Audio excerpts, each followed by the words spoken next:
Hello and welcome everyone.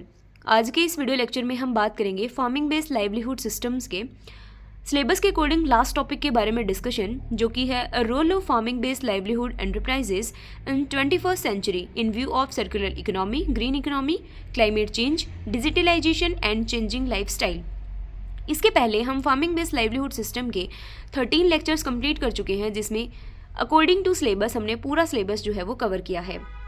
Basically हमें इस particular topic में पढ़ना क्या है कि 21st सेंचुरी में जो different farming based livelihood enterprises हैं, जैसे कि यहाँ पर सिर्फ क्रॉप्स की बात नहीं की जा रही, अलग अलग जो भी फिशिंग है, पोल्ट्री फार्मिंग है, एपीकल्चर, सेरीकल्चर, जितने भी different wide farming based livelihood enterprises हैं इंक्लूडिंग एग्रो फॉरेस्ट्री, उनका 21st सेंचुरी में सर्कुलर इकोनॉमी में, ग्रीन इकोनॉमी में, क्लाइमेट चेंज में, इन सबको इसने फार्मिंग बेस्ड लाइवलीहुड एंटरप्राइजेज ने किस तरीके से इन्फ्लुएंस किया है, क्या योगदान दिया है। सबसे पहले हम बात करते हैं इंट्रोडक्शन की। तो 21st सेंचुरी खुद भी एक बहुत ग्रेट इन्फ्लुएंस डालती है अलग अलग फार्मिंग बेस्ड लाइवलीहुड एंटरप्राइजेस को एक लाइफस्टाइल चेंज करने के मामले में, क्योंकि जैसे जैसे लोगों का लाइफस्टाइल चेंज होता है, बेसिकली तो जो फार्मिंग बेस्ड लाइवलीहुड एंटरप्राइजेस के ऊपर डिपेंडेंट जो फार्मर्स हैं, उनकी जो लाइफस्टाइल है वो इन्हीं पर्टिकुलर एंटरप्राइजेस के ऊपर डिपेंड करती है। पर जैसे जैसे इनकम बढ़ती जाती है, लाइफ स्टाइल जो है वो भी चेंज होती जाती है। सबसे पहले हम बात करते हैं circular economy and farming based enterprises. देखो बेसिकली क्या है, इकोनॉमी सर्कुलर का मतलब हो गया कि किस तरीके से हम पर्टिकुलर रिसोर्सेज को अलग अलग तरीके से यूज़ कर रहे हैं, इकोनॉमी को वन प्लेस टू अनदर, और वापस वो एक सर्कल में वापस आ रही है, राइट।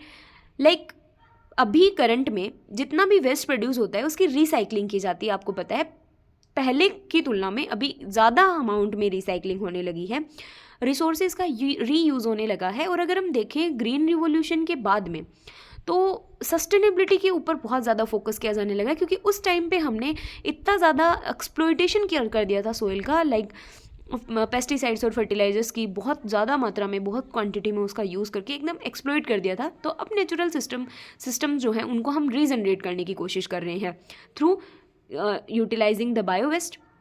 अलग अलग रीजनरेटिव प्रैक्टिसेस यूज़ कर रहे हैं, जैसे कि क्रॉप रोटेशन, जिसमें कि हम एक बार लेग्यूम क्रॉप को लेने की कोशिश करते हैं, एक बार नॉन लेग्यूम क्रॉप को, एग्रो फॉरेस्ट्री को, ताकि जो बायोडाइवर्सिटी है उसको एनहेंस किया जा सके और सोइल की हेल्थ जो है उसको रिस्टोर किया जा सके।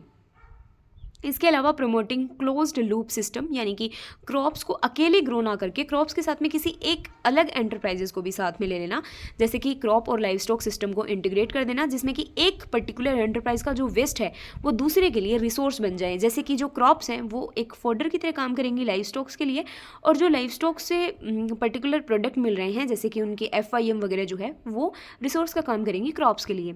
इसके अलावा वाटर को रिसाइकलिंग करके, जैसे कि आजकल बहुत जगह रेन वाटर हार्वेस्टिंग देखने को मिल रही है और बहुत वेल एस्टेब्लिश तरीके से देखने को मिल रही है। तो जो भी ट्रीटेड वेस्ट वाटर है और रेन वाटर हार्वेस्टिंग है, उसका सस्टेनेबल यूज़ करना, इस तरीके से पूरी सर्कुलर इकोनॉमी है उसके ऊपर फोकस किया जा रहा है।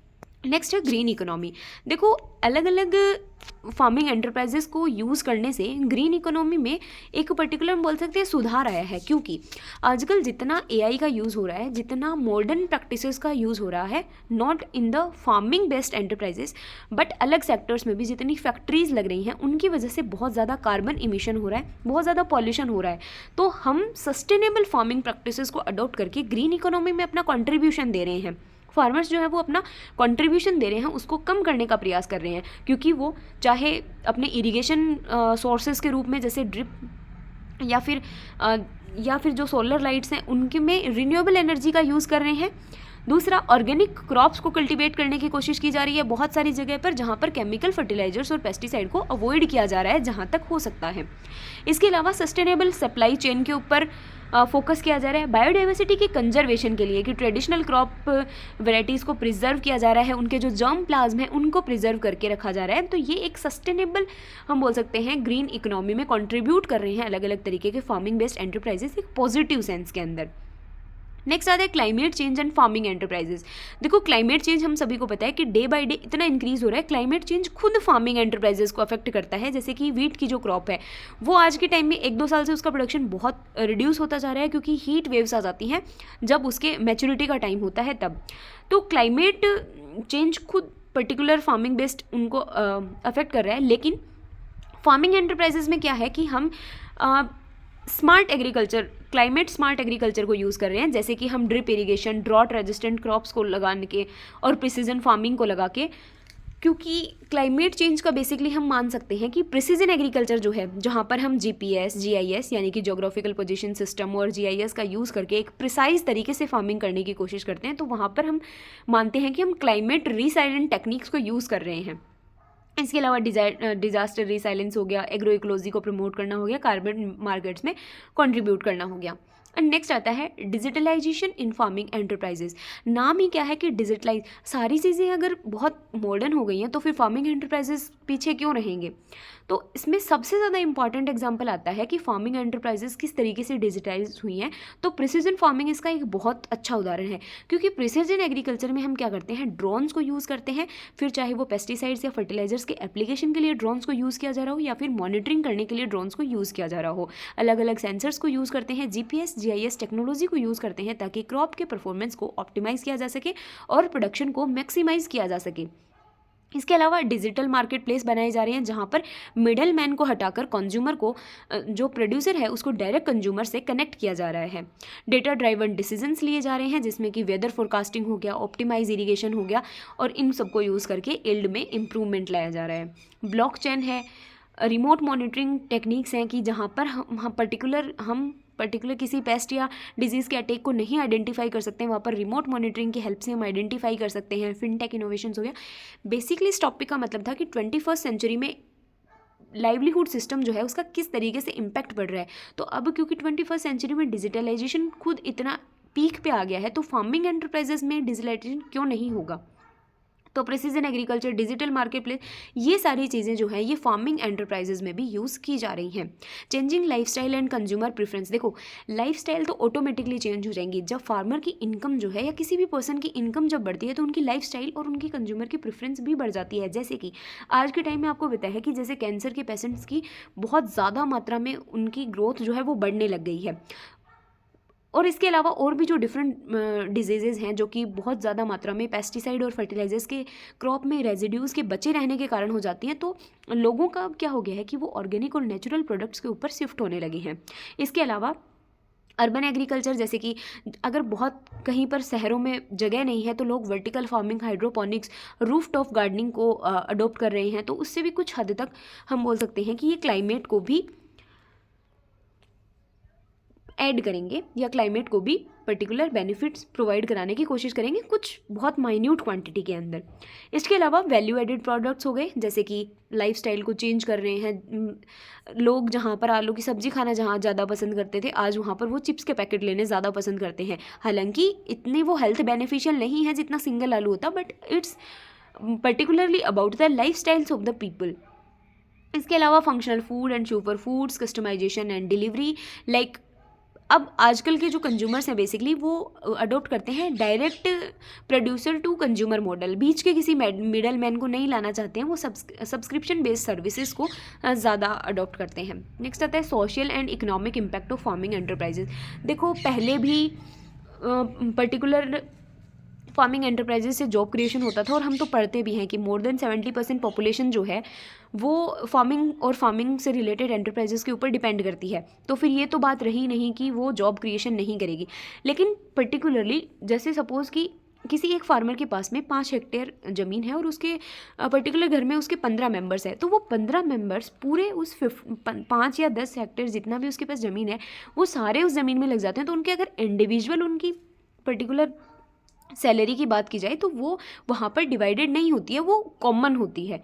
तो उस तरीके से देखा जाए तो आज के टाइम में जितना डिजिटलाइजेशन हो रहा है उस हिसाब से जो फार्मिंग एंटरप्राइजेज हैं उनके अंदर भी इंक्रीमेंट देखने को मिला है, जॉब क्रिएशन देखने को मिला है।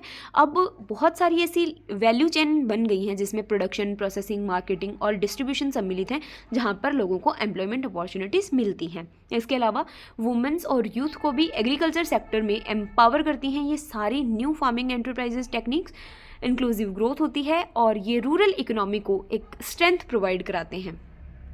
नेक्स्ट आते हैं चैलेंजेस एंड वे फॉरवर्ड। देखो, चैलेंजेस की सीधी सी बात है कि क्योंकि गांव में जो है इंडिया के अंदर ऑलमोस्ट फार्मर्स जो हैं वो स्मॉल एंड मार्जिनल तरीके के फार्मर्स हैं, यानी कि उनके पास लैंड होल्डिंग ज़मीन बहुत ही कम है। उस पर्टिकुलर ज़मीन में भी वो लिमिटेड एक्सेस होती है उनके पास टेक्नोलॉजी की, या जो नई टेक्नोलॉजी आई है उनके पास जानकारी नहीं होती है। अगर जानकारी होती भी है तो फार्मर्स सिर्फ ट्रेडिशनल एग्रीकल्चर सिस्टम को ही अडॉप्ट करना चाहते हैं। वो अपने एग्रीकल्चरल टेक्नोलॉजी में बदलाव नहीं चाहते हैं कि क्या पता ये वर्क करेगी या नहीं करेगी, वो बहुत ज़्यादा बिलीव नहीं कर पाते हैं।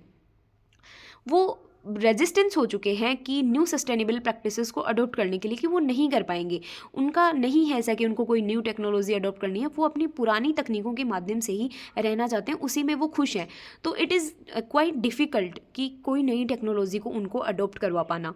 जैसे कि अगर किसी पर्टिकुलर क्रॉप को हम बोल सकते हैं कि मिलेट्स वगैरह में, या फिर किसी पर्टिकुलर क्रॉप को अगर शिफ्ट भी करवाना है तो it takes a very long time. Next आता है कि कंक्लूजन क्या है। देखो, फार्मिंग बेस्ड एंटरप्राइजेज जो हैं वो एक सेंटर की तरह काम करते हैं 21st सेंचुरी में, पर्टिकुलरली एक सस्टेनेबल डेवलपमेंट गोल प्लान करने में। क्योंकि हम चाहे एनवायरनमेंट की बात करो globally, not in India only, लेकिन ग्लोबली जब हम एनवायरनमेंट चेंज की बात करते हैं, क्लाइमेट चेंज की बात करते हैं, तो हमारे पास एक सिंपल सा शब्द आता है, सस्टेनेबल डेवलपमेंट किया जाए और बायोडाइवर्सिटी को इंक्रीज़ किया जाए। लेकिन ये बायोडाइवर्सिटी इंक्रीज़ होगी कहाँ से, क्वेश्चन ये बनता है। तो फार्मिंग बेस्ड लाइवलीहुड एंटरप्राइजेज जो हैं वो पर्टिकुलरली सस्टेनेबल डेवलपमेंट में योगदान देते हैं। इसके अलावा जो 21st सेंचुरी है उसमें लोगों के क्लाइमेट चेंज के प्रति जो रवैया है वो भी बदला है, लाइफ स्टाइल्स भी चेंज हुई हैं, क्योंकि वो एक चेंजिंग लाइफ स्टाइल को अडॉप्ट करने की कोशिश कर रहे हैं। इकोनॉमिक ग्रोथ इंक्रीज़ हो, इकोनॉमिक ग्रोथ कंट्री की भी इंक्रीज़ हो और पर्टिकुलर फार्मर की भी इंक्रीज़ हो, तो इन दोनों चीज़ों के ऊपर फोकस किया जा रहा है। एनवायरमेंटल ससेप्टिबिलिटी बनी रहनी चाहिए और सोशल इंक्लूसिविटी। तो ये बेसिकली क्वेश्चन था कि और 21st सेंचुरी के अंदर क्या क्या किस तरीके से फार्मिंग बेस्ड जो डिफरेंट एंटरप्राइजेज हैं वो अपना रोल प्ले कर रहे हैं। सेकेंड है कि ये जो क्वेश्चन है 21st सेंचुरी में क्या क्या रोल रहा है फार्मिंग बेस्ड लाइवलीहुड एंटरप्राइजेज का, ये क्वेश्चन। और एक सेकंड क्वेश्चन आता है फार्मिंग सिस्टम्स क्या होते हैं, उनके क्या टाइप्स हैं, और उनकी जो भी पॉजिटिवनेस और नेगेटिवनेस जो है वो सारी चीज़ें लॉन्ग क्वेश्चन में पूछे जाने के चांसेस हैं। ये दोनों क्वेश्चंस यहाँ पर आपका सिलेबस जो है वो आज कंप्लीट होता है according to the 6 dean committee के सिलेबस के अकॉर्डिंग। इससे जो नेक्स्ट वीडियो लेक्चर आएगा उसमें हम कुछ इंपॉर्टेंट क्वेश्चंस की बात करेंगे जो कि आपके एग्जाम में पूछे जाने के चांसेस सबसे ज़्यादा रहेंगे।